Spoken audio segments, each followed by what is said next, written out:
ওয়ালাইকুম আসসালাম রহমতুল্লাহ। জি, আচ্ছা, আমাদের আজকের এই ক্লাসের উপরে গ্রুপে একটা যে গুগল ফর্ম দেওয়া হবে, মানে জি, আমাদের দার্সের উপরে ক্লাস অ্যাসেসমেন্ট আমরা নিব। আপনারা সবাই ইনশাল্লাহ অংশগ্রহণ করবেন। জি।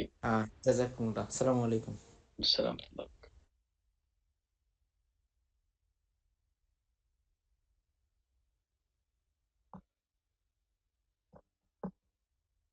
দার্সের উপরে কোনো প্রশ্ন আছে কিনা তৌফিক? উস্তাদ আসসালামু আলাইকুম। প্রতিদিন ওয়ালাইকুম সালাম। দার্সের পরে যদি মানে প্রশ্ন উত্তর রাখা যায় তাহলে মনে হয় একটু ভালো হইতো। জি, জি, জি। এই জন্য এটা আমি বলছিলাম, কোনো প্রশ্ন আছে কিনা আপনারা প্রশ্ন করতে পারেন। সালাম আলাইকুম আর স্যার। ওয়ালাইকুম সালাম। স্যার, আমার কোয়েশ্চনটা হলো, মানে আপনার ওই যে ইমান আকিদার বিষয়ে, জি, মানে ওইটার যে বিশ্লেষণ দিচ্ছেন ওইটার উপর একটা রিলেটেড কোয়েশ্চন আর কি। এখন জি, হয়তো কনটেক্সটের বাইরে আমাদের একটু জি, জি। আহ, বলেন। সুফিজম যেটা আছে, জি, একদম রফ সুফিজম, যেমন ফর এক্সাম্পল ইবনুল আরাবি রহিমাহুল্লাহ বা উনাদের মতো যারা ছিলেন, মানে আমি এই টাইপের সুফিজম ওনারা যেটা চর্চা করতেন, এটাও কি বাতিল ফিরকা হিসেবে ধরে নেওয়া যায় নাকি? মানে এই বিষয়ে আচ্ছা, একটা একটু জানতে চাচ্ছিলাম। আচ্ছা। তো শুরুতেই আমরা সুফি এটা কাকে বলা হয়? আর সুফ সেটা হচ্ছে উল। আমরা যে এই যে শীতের মৌসুমে উল কাপড় মাফলার পরিধান করি এটাকে সুফ বলা হয়। তো সেই সময়কার কিছু আলেম ওলামা যেমন ইমাম ফুদাল ইবনে আইয়াদ, ইমাম আল গাজালি, ইমাম আরো অনেক বড় বড় উলামা একরাম যাদের আকীদা বিশ্বাস অত্যন্ত স্বচ্ছ ছিল, যারা কোরআন সুন্নাহর উপরে তাদের ঈমান বিশ্বাস, যেটা আহলে সুন্নাত ওয়াল জামাতের কথা বললাম, এটা খুব স্বচ্ছ ছিল। কিন্তু তারা দুনিয়া বিমুখ ছিলেন। তারা মুবাহ যেগুলি হালাল বিষয়, অনেক জায়েজ বিষয় পর্যন্ত তারা ব্যবহার করতেন না। এমন দুনিয়া বিমুখ ছিলেন, সবসময় জিকির করতেন, ইবাদত করতেন এবং এই স্ত্রী থেকে মাঝে মধ্যে দূরে থাকতেন, মাসের পর মাস সিয়াম পালন করতেন এবং সেই সময় তারা বেশি বেশি শীতের মৌসুমে সুফ কাপড়, উল কাপড় পরিধান করতেন। সেখান থেকে তাদের নাম করা হয়েছে সুফি বা সুফিয়া।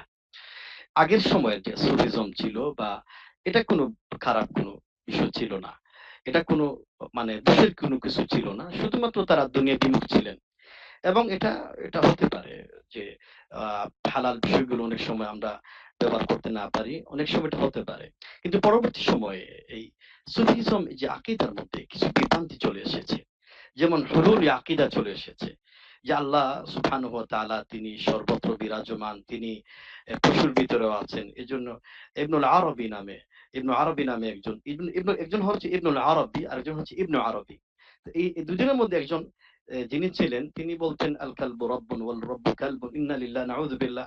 তিনি বলতেন এই কুকুরের ভিতরেই রব প্রবেশ করেছেন এবং রবের মধ্যেই কুকুর আছে, নাউযু বিল্লাহি মিন যালিক। তো এই সমস্ত হুলুল আকীদা অনেক পরবর্তী সময়ে যারা বিভ্রান্ত হয়ে গিয়েছিলেন তারা এই পরবর্তী সময়ে হুলুল আকীদায় বিশ্বাস করে ফেলতেন।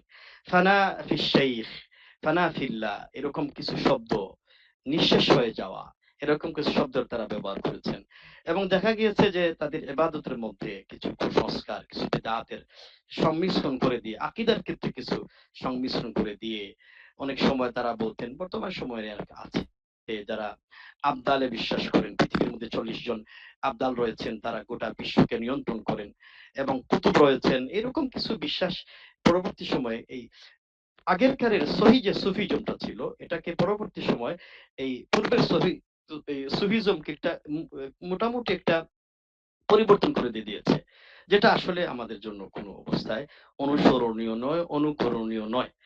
আর সর্বাবস্থায় আপনাদেরকে একটা কথা বলি, খায়রুল হাদি হাদি মুহাম্মাদিন সাল্লাল্লাহু আলাইহি ওয়াসাল্লাম, সর্বোত্তম আদর্শটা হচ্ছে নবী মুহাম্মাদুন সাল্লাল্লাহু আলাইহি ওয়াসাল্লামের আদর্শ।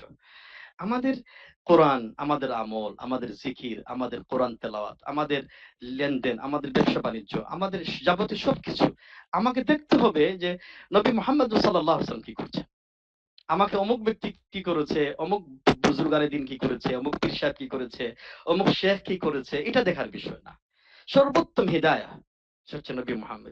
এজন্য আমরা যদি আমাদের আলোচনার মূল বিষয়বস্তু এটাই যে আমরা যদি নবী মুহাম্মদ সাল্লাল্লাহু আলাইহি ওয়াসাল্লামকে ফলো করি, তার সুন্নাহকে ফলো করি, তাহলে কিন্তু আমাদের জন্য তাজকিয়াতুন নাফস যেটা রয়েছে সেটা আমাদের জন্য যথেষ্ট হবে ইনশাআল্লাহ তাআলা। এর বাইরে যাওয়ার আর কোনো প্রয়োজন হবে না ইনশাআল্লাহ। আশা করি আপনি উত্তর পেয়েছেন ইনশাআল্লাহ। জাযাকাল্লাহ শাইখ। আল্লাহ বারিক ফিক।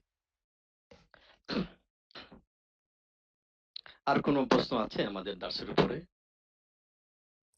জি, আসসালামু আলাইকুম শেখ। ওয়ালাইকুম আসসালাম। জি ঠিক, আলোচনা শুনছিলাম অনেকক্ষণ ধরে, ইনশাআল্লাহ নতুন কিছু শিখতে পারছি, জানতে পারছি। তো আমি আলোচনার সাথে এক মানে সম্পৃক্ত নাও বলা যায় আমার ইয়েটা আর কি, প্রশ্নটা।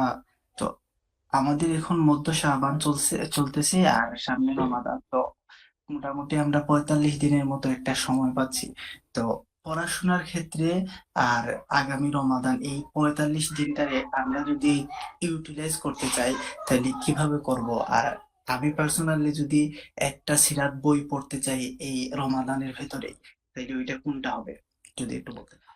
আমি বলি আপনাদেরকে, রমজানটা হচ্ছে কোরআন নাজিলের মাস। শাহরু রমাদান আল্লাযী উনজিলা ফীহিল কুরআন। রমজানটা হচ্ছে কোরআন নাজিলের মাস। এই রমজান মাসে সিরা বা অন্যান্য গ্রন্থ পড়ার কোনো প্রয়োজন নাই। রমজান মাসে শুধু কোরআন পড়তেন। ইমাম মালিক রাহিমাহুল্লাহ, তিনি কত বড় মুহাদ্দিস ছিলেন।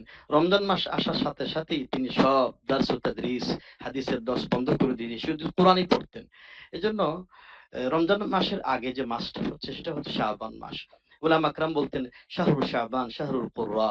শাবান মাসটা হচ্ছে কোরআন নাজিলের মাস। শাবান মাসটা হচ্ছে কোরআন তেলাওয়াতের মাস। কারণ একটু পরেই, কয়েকদিন পরেই আমরা কোরআন নাজিলের মাসে উদযাপন করব। আগের থেকে একটু অভ্যস্ত করতে হয়, নিজেকে একটা পরিবেশে, একটা অভ্যাসে পরিণত করার চেষ্টা করতে হয়। এই জন্য এখন থেকে একটি মাত্র নাসিহা, একটি মাত্র উপদেশ, সেটা হচ্ছে বেশি বেশি কোরআন তেলাওয়াত করুন এবং এই কোরআনটা বুঝে শুনে পড়ার চেষ্টা করুন। এই নসিহাটা আমি করছি। কোরআন তেলাওয়াত করুন, কোরআনটা বসে বসে তেলাওয়াত বোঝার চেষ্টা করুন এবং রমজান মাস আসার পরে যেন 3 দিনে 4 দিনে খতম হয়, এই পরিকল্পনা নিতে হবে। এটাই হলো সবচেয়ে বরকতময় পরিকল্পনা প্রজেক্ট হতে পারে। জি, জাযাকাল্লাহ শেখ। আল্লাহ বারিক ফিক। আর কোনো প্রশ্ন আছে কিনা?